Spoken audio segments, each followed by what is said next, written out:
bonjour à vous, j'espère que vous allez bien et bienvenue sur la chaîne by Zenia. Donc pour aujourd'hui, nous allons tout simplement nous intéresser à un sujet un peu particulier.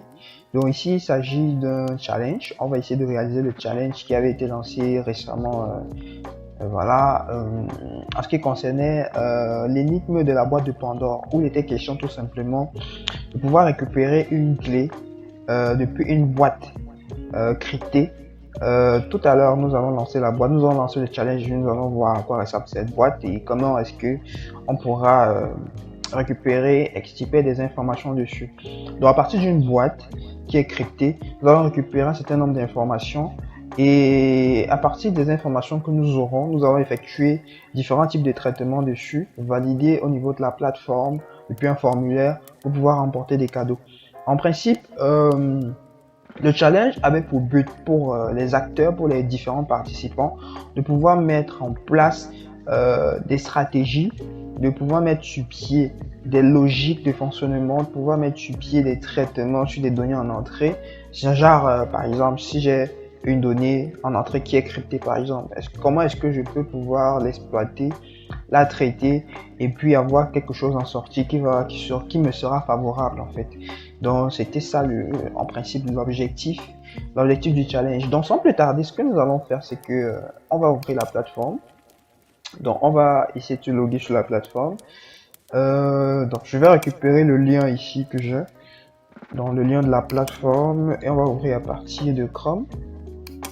Voilà, on va ouvrir la plateforme à partir de Chrome. Voilà, ok, donc ici on nous dit que nous ne sommes pas connectés, dans la clé en principe n'a pas été trouvée, c'est ce qui est normal. Donc on va revenir sur la page du challenge. On revient sur la page challenge, bon, on n'est pas connecté, donc on va pouvoir le faire ici à partir d'ici. On va se connecter, donc ce qu'on va faire, c'est qu'on va créer un compte. On va créer un compte, je vais dire que je m'appelle bêta testeur par exemple. Je m'appelle bêta testeur peut-être Daryl ou Zen, disons Zen. Donc bêta testeur Zen. Donc je vais me connecter, je vais enregistrer mes informations. Donc si tout se passe bien, voilà, ça nous renvoie donc sur la page du challenge. Donc Zenia Challenge Code, on nous dit ok, bienvenue bêta testeur Zen sur le mini challenge du mois de décembre en coding. En fait, l'idée est de simuler votre cerveau et votre logique dans le but de récupérer certains secrets d'une boîte énigmatique. Donc on va remporter comme ça en fait un green flag, un drapeau vert, pour signaler qu'on a remporté le challenge. Donc ok, donc en principe voici la boîte ici. Donc voici la boîte que je vais devoir décrypter. On me dit elle est constituée, donc ici on me donne en fait une description générale explicite de la boîte. Elle me dit qu'elle est constituée en fait de 5 formes. Donc on a 5 formes, donc on a 4 formes périphériques qui sont de couleur orange et on a une forme au centre là qui est en principe un code QR. Bon, on me dit oui, j'ai 4 boîtes et j'ai une boîte au centre. Donc sur chaque boîte orange se trouve un mélange de couleurs. Voilà, on me dit au plus 2 couleurs.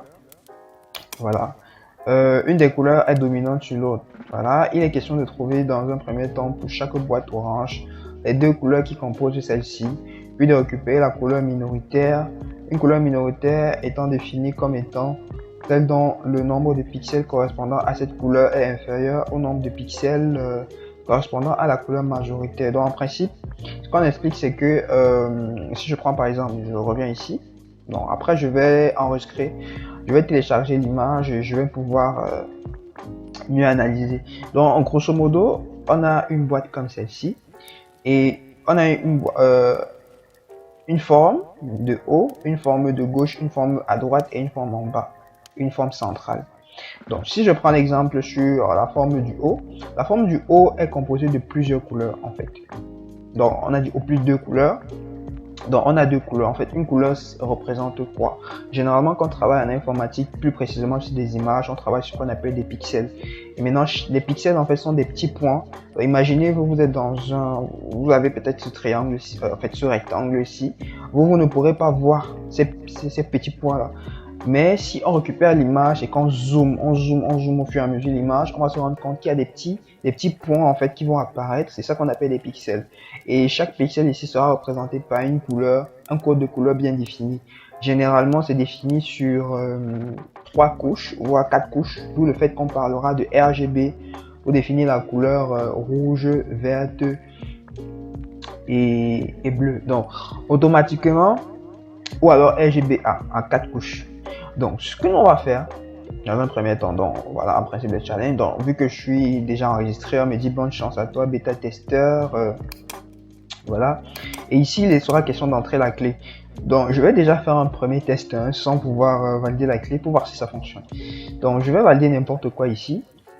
Voilà, je vais dire valider. Voilà. Donc là, le serveur va récupérer les informations. Ok.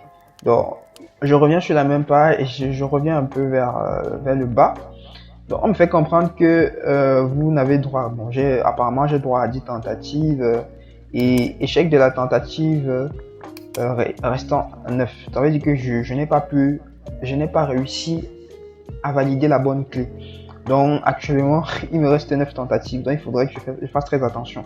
Donc là, c'était juste pour faire un test. Donc grosso modo, voilà un peu de quoi il est question. Donc on a une boîte, on a un serveur, et dans ce serveur, nous avons une boîte. Et on doit récupérer cette boîte, essayer d'analyser cette boîte, récupérer des informations dessus à partir du code, à partir des compétences en coding. Et puis, à partir de ce que nous avons, on va faire du traitement. Le traitement ici consiste à faire quoi? Donc en principe, ce qu'on va faire, c'est que après avoir récupéré, d'après ce qu'on nous résume ici, après avoir récupéré la clé, par exemple, on va devoir la transformer en B64. En fait, le B64 ici représente quoi? Le B64 représente un type de format de données, voilà, qui est ce qu'on appelle le base64. Dans le base64. Et après avoir converti notre clé en base64, on va devoir convertir ça en SSH 256. Ce sont tout simplement des algorithmes de cryptage. On va le convertir, on va devoir le valider pour pouvoir récupérer, en fait, pour pouvoir valider le challenge. Donc, sans plus trop tarder, on va donc commencer avec le cas pratique. D'accord?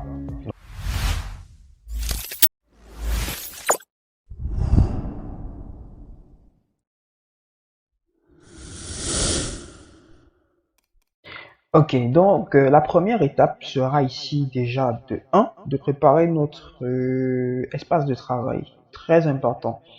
Pour n'importe quel type de projet que vous débutez, que ce soit en informatique, que ce soit dans n'importe quel type de domaine, il est toujours important de pouvoir préparer son espace de travail pour ne pas plus tard s'embrouiller, voilà, avoir des conflits, ce genre de trucs. Donc ce que nous allons faire, c'est que nous allons on va créer un simple environnement de travail. Donc vu que nous allons travailler, on va faire ça, nous allons travailler en Python, nous allons créer ce qu'on appelle un environnement virtuel. Donc, on va ouvrir donc un CMD, vu que je travaille sur Windows, donc je vais ouvrir un CMD directement en mode administrateur. Ok,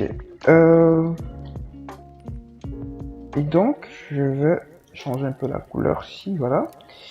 Donc déjà je vais revenir à la racine de mon système. Donc je suis dans la partition C.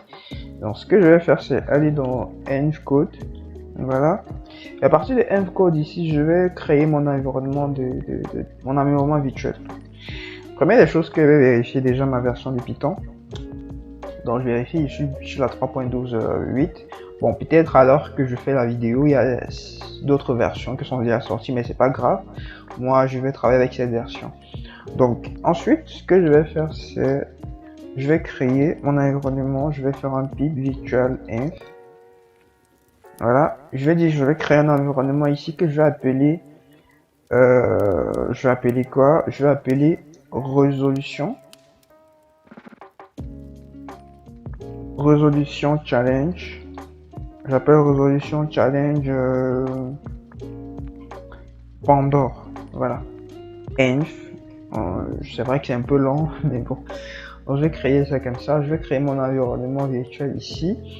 Pendant qu'ils sont en train de faire tourner, C'est quoi un environnement virtuel? Pour les nouveaux qui sont sur la chaîne, il me fait comprendre que ah ouais, j'ai fait un petit, en principe j'aurais pas dû mettre un pipe, voilà, donc je revalide, j'ai fait une petite une petite gaffe là. Donc en fait, je vais expliquer pendant que c'est en train de tourner. Un environnement virtuel, grosso modo, vous voyez ça comme un dossier, d'accord, qui va contenir les modules que vous allez installer pour pouvoir travailler avec. Dans les modules, ce sont des outils, des petits bouts de code que vous allez devoir utiliser avec des classes, des méthodes, voilà, pour pouvoir effectuer votre travail plus rapidement en principe. Donc en Python, il existe ce qu'on appelle des modules. Donc un module, c'est quoi? C'est un dossier qui est compressé, qui va contenir des fichiers. Et dans ces fichiers, vous aurez des classes. Et dans ces classes, vous aurez des méthodes qui vont implémenter une certaine logique en principe. Donc grosso modo, c'est ça. Et on crée un environnement virtuel. Créer un environnement virtuel, c'est isoler son travail de telle sorte qu'il n'y aura pas de conflit entre les différents modules que vous allez installer. Supposons que vous avez par exemple, vous voulez travailler sur deux projets. Vous voulez travailler sur deux projets à la fois. Sur un projet, vous allez installer des modules. Sur un autre, vous allez installer des modules. Si vous ne créez pas d'environnement virtuel, automatiquement, lorsque vous allez faire le déploiement de votre solution, il y aura soit des conflits et automatiquement il y aura des packages qui vont être déployés en même temps que d'autres packages. Ça veut dire que tous les packages vont s'entremêler automatiquement et ça va non seulement augmenter l'espace de travail, en fait l'espace de stockage de votre répertoire de travail, mais ça va également créer des conflits. Donc, pour éviter ça, ce qu'on fait, c'est qu'on crée un environnement virtuel. Et à partir de cet environnement virtuel là, déjà, on va l'activer. Voilà, pour que le système prenne cela en considération. On va l'activer et ensuite, on va pouvoir isoler notre projet et nos packages sur lesquels nous allons, avec lesquels nous allons pouvoir travailler. Donc, grosso modo, c'est ça. C'est vrai que l'explication elle est un peu à la va-vite, mais j'essaye d'expliquer le plus simple et le plus rapide possible. Mais sinon, pour les vidéos à venir, nous allons revenir dessus lorsque nous allons plus travailler sur les concepts de base en Python. D'accord? Donc, ici, nous avons déjà créé notre environnement. Donc, ce que je vais faire, lorsque je crée mon environnement automatiquement, je me rends vers le dossier parce qu'on a dit que, rappelez-vous, un environnement virtuel, c'est avant tout un dossier isolé. Donc, je vais aller vers ce dossier que voici. Je vais faire un dir pour voir ce qu'il y a à l'intérieur. Donc, je remarque qu'il y a ici un dossier script. D'accord? Donc, j'ai un dossier script. Je vais aller dans ce dossier. Et ce que je ferai, c'est que je vais activer mon environnement de travail. Voilà. Donc, pour se rassurer que c'est activé, ce qu'on fait, c'est qu'on vient à ce niveau. Vous allez voir qu'il y a un dossier qui est entre parenthèses et qui contient le nom de votre environnement que voici. Donc, lorsqu'il apparaît automatiquement, ça signifie qu'il est activé. Bon, la prochaine étape que nous allons faire, donc je vais sortir juste ici. Je vais vérifier déjà tous les modules qui sont installés. Dans en Python, lorsqu'on veut travailler sur des modules, pour la gestion des modules, on utilisera le gestionnaire pipe. Voilà. Et quand je mets un -m, c'est pour dire module en fait, pour préciser le module que je vais vouloir utiliser. D'accord? Très bien. Donc, quand j'ai Python -m pipe list, c'est tout simplement pour lister les différents modules qui sont installés au niveau de mon environnement virtuel. Donc, j'explique ceci pour peut-être les nouveaux qui ne sont pas encore habitués avec le langage Python, la philosophie de Python, ainsi de suite. Mais pour ceux qui s'y connaissent déjà, bah, c'est un peu ça. Donc voilà, j'ai validé. Je vais juste patienter qu'il m'affiche en fait la liste de tous les modules qui sont installés.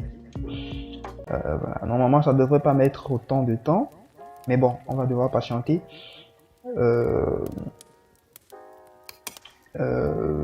Bon, ça met trop de temps à... Voilà, bon, ce que je vais faire, c'est que je vais... Ok, donc c'était un bug. Donc vous voyez qu'ici, automatiquement, pour l'instant, je n'ai que Pipe qui est installé avec la version 2. Donc ce que moi je vais faire par la suite, je vais effacer tout ceci. Donc vu que je suis déjà dans mon environnement, la prochaine chose que je vais faire, c'est que je vais créer un dossier, d'accord. je vais créer un dossier et je vais le représenter en forme de répertoire Git, d'accord, pour pouvoir créer une branche et travailler dessus.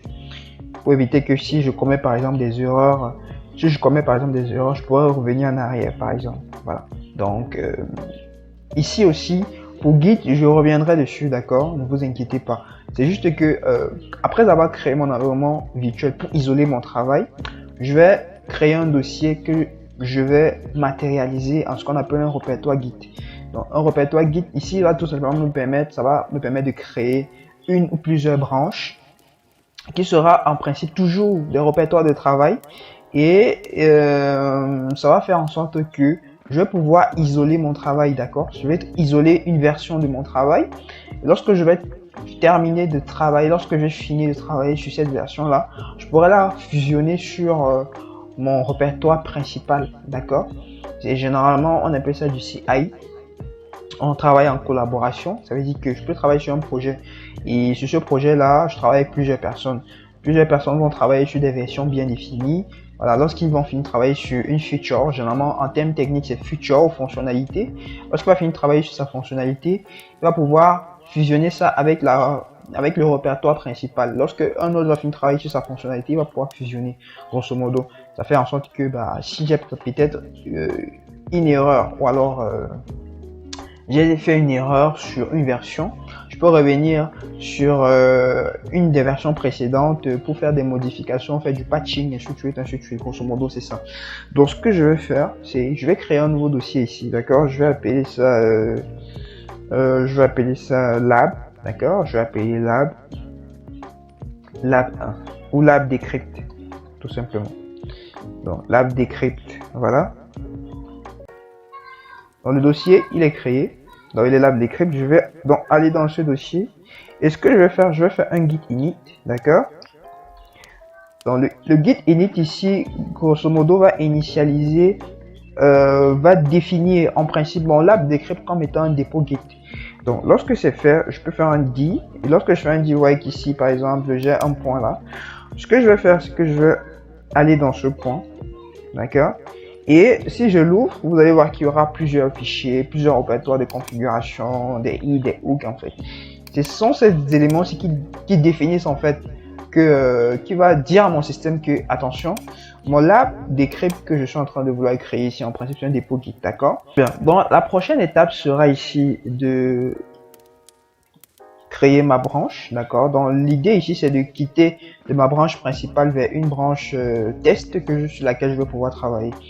Donc je vais d'abord faire un git status, voilà. Je fais un git status. Bon, git status c'est pour afficher en fait le statut des branches sur lesquelles je travaille, d'accord. Donc ce que je vais faire c'est créer une branche. Je vais créer une nouvelle branche, je vais faire git branch, d'accord. Pour créer une branche on fait juste git branch et on donne le nom de la branche. Donc je vais déjà vérifier, déjà première des choses, avant de créer ma branche, je vais créer un fichier, d'accord. Le fichier qui va contenir, qui sera en fait le fichier dans lequel je vais pouvoir écrire mes scripts pour décrypter les informations sur la boîte. Donc moi je vais l'appeler decrypt.py, voilà. Je fais un d et là le fichier il est créé, d'accord. Donc je fais un git add, je vais ajouter, donc j'ajoute ce fichier là à mon dépôt. Je refais un git status, voilà. On me fait comprendre que il y a un nouveau fichier, d'accord, que voici. Il a été ajouté. Maintenant il faudrait que je dois le commit en fait. Donc je vais faire juste un commit. Comme je vous ai dit, ne vous inquiétez pas, je vous expliquerai donc dans une vidéo où je vais pouvoir on va pouvoir parler de Git en fait. Mais pour l'instant comprenez que là en fait j'ai juste ajouté mon fichier dans un état, d'accord, qu'on appelle le working. Ensuite, ce que je souhaite faire, donc quand j'ai utilisé le git add, je l'ai fait transiter du working vers le staging, d'accord. Et maintenant je suis en train de commit pour valider les manipulations. Donc je fais un git m, je dis que ça c'est, je vais appeler ça add file decrypt, voilà. Je valide. Et là, il me dit qu'il a bel et bien créé et il a ajouté. Donc, si je refais un status, normalement, je n'ai plus de commit à faire. Je peux faire un git log, d'accord? Je fais un git log. Ici, il va me dire oui. Ça, c'est, je suis sur la branche principale que voici master. Et voilà le nom du dernier commit que j'ai fait. Donc, ce que je vais effacer tout ceci. Je pourrais également faire un git log.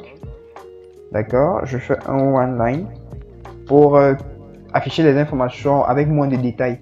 Voilà. Là, il va juste m'afficher l'identifiant de ma branche. Je suis sur la branche master. Et voilà le nom de mon commit. Donc, moi, ce que je vais faire, je voudrais pas directement travailler en principe sur la branche principale. D'accord? Je veux pas travailler sur la branche principale. Moi, je vais travailler sur une autre branche que je vais créer. D'accord? Donc, ce que je ferai, c'est, je vais faire un git branch. Je fais un git. Oups. Je fais un git branch. Je donne le nom. Je vais appeler ça branch test. D'accord? J'appelle ça branch test. Voilà. Donc là, il m'a créé une nouvelle branche. Et si je fais un git status, voilà, hop. Bon, jusque là, il dit, bon, je n'ai aucun commit. Mais si je fais un git branch, le git branch ici, on permet d'afficher toutes les branches. Donc, et je me rends compte que actuellement, je suis sur la branche master. Or, moi, je souhaiterais switcher sur la branche test. Parce que sur la branche test que je souhaiterais créer ma fonctionnalité pour décrypter la boîte. Donc, ce que je vais faire, c'est que je vais switcher. Donc, je vais faire un get checkout. Donc, get branch checkout. Bon, get, je peux directement, je crois que je peux faire directement ça. Je fais un get branch test. Voilà. Et là, il me fait comprendre que j'ai switché sur la branche test. Non, je peux revérifier cela en faisant un git branch. Très bien. Donc là, maintenant, je suis sur la branche, ma branche test. D'accord. Donc, je peux faire un git log. Hop. Et là, je suis toujours sur mon commit. Donc, la prochaine chose que j'aurai, donc je vais effacer ceci. La prochaine chose que j'aurai à faire, c'est ouvrir cette branche avec Visual Studio Code, d'accord?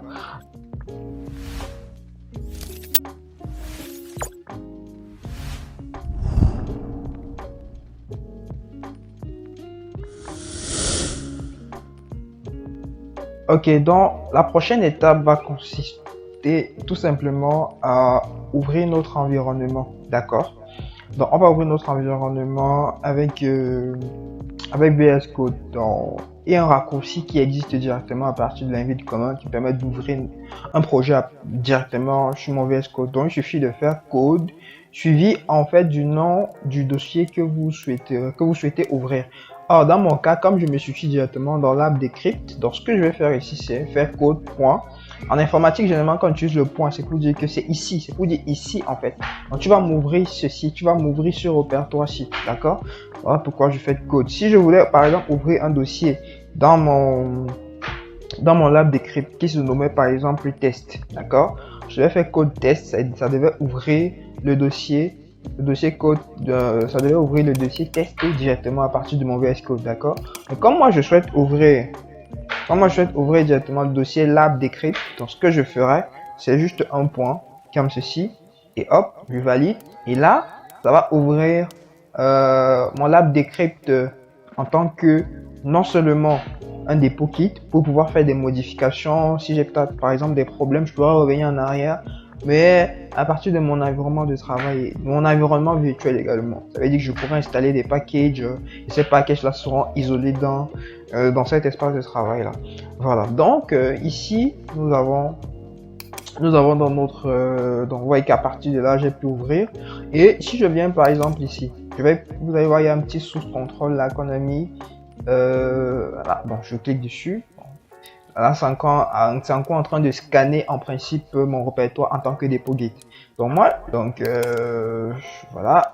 Donc là, ça a chargé. Je peux directement venir ici. Donc là, il est en train d'analyser en principe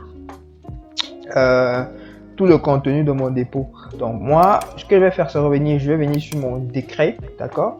Mon decrypt.py. Et c'est dans ce fichier que je vais écrire le script qui va permettre de récupérer.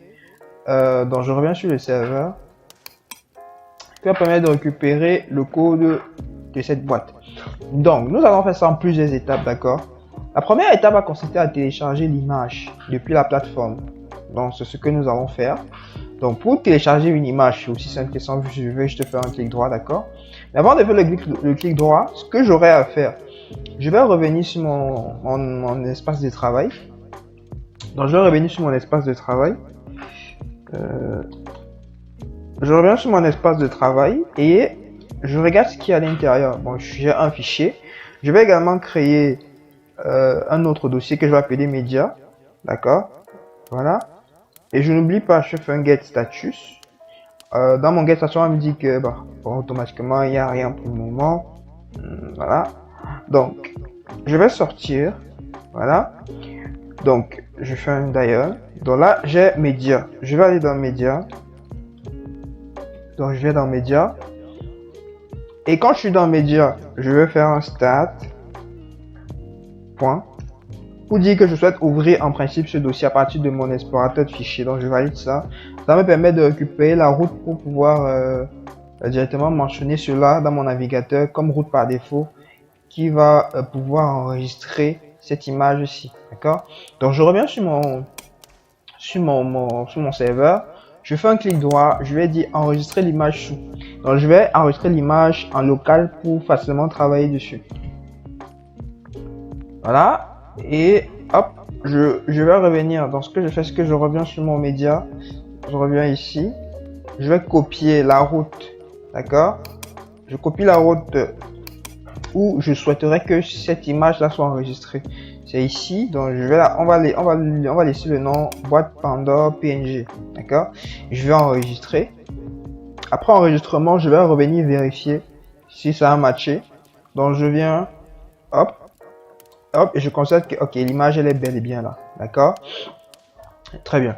Donc après avoir enregistré l'image, ce que nous allons faire par la suite, c'est donc je vais revenir sur mon environnement, je reviens ici, je vais effacer tout ça déjà. Je vérifie s'il y a des trucs qui ont été rajoutés. Voilà. On me dit qu'il y a des fichiers qui ne sont pas traqués. D'accord, donc je refais. Je suis dans Media, donc je vais faire un git add. Non, je vais d'abord sortir d'ici. Je vais sortir d'ici. Je suis dans l'app Decrypt. Dans l'app Decrypt, rappelez-vous, c'est mon dépôt Git. Je vais faire un git status ici. Voilà. Donc, on me fait comprendre qu'il y a un dossier qui vient d'être créé et qui contient des informations. Donc, je vais juste faire un git. Et je vais faire un add. Et je dis média. Donc, tout simplement pour ajouter tout ce qu'il y aura dans média. Voilà, tout a été ajouté. Si je refais un git statut, je peux juste rappeler la commande hein, au lieu de voilà.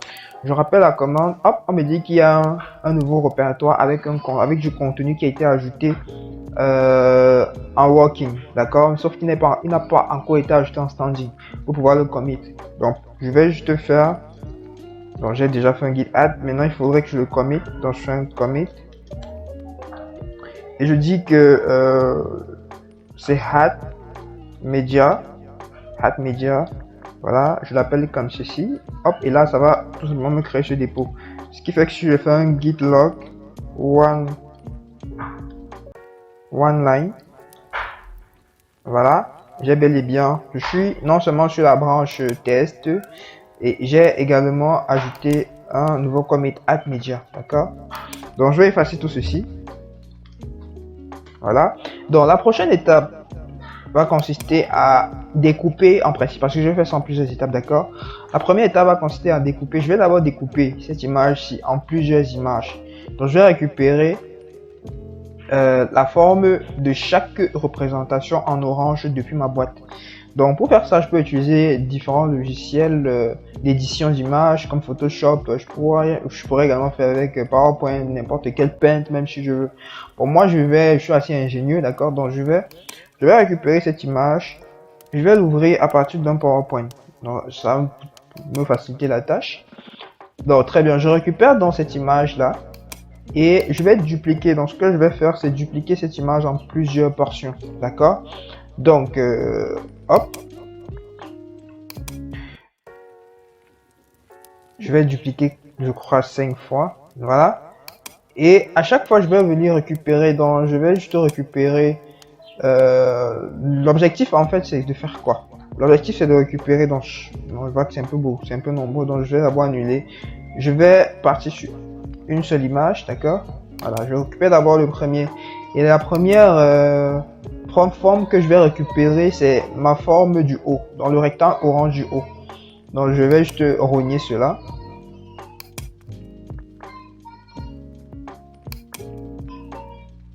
Donc je vais juste rogner, hop. Voilà, je rogne.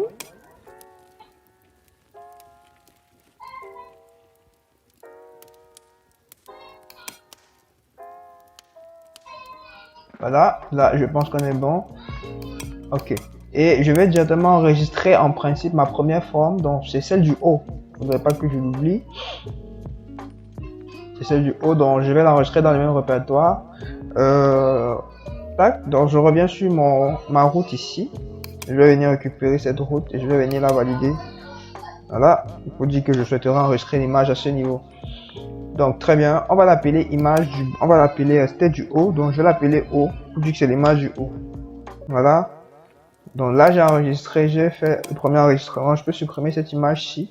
Je fais maintenant pareil pour, donc je vais faire pareil pour le rectangle du bas, je fais pareil pour le rectangle de gauche, je fais pareil également pour le rectangle de droite. Donc l'idée ici c'est de découper cette image là pour pouvoir analyser chaque forme par forme, d'accord? Donc on va analyser, on aura 5 formes à analyser ici. L'image du haut, l'image de la gauche, l'image du bas et l'image du haut. En fait l'image de la droite. Puis on va analyser le code QR parce que dans l'instruction on nous dit que le code QR en fait contient en fait une instruction qui va nous définir l'ordre dans lequel on va faire les rangements des clés qu'on a récupérées à partir de chaque forme, d'accord?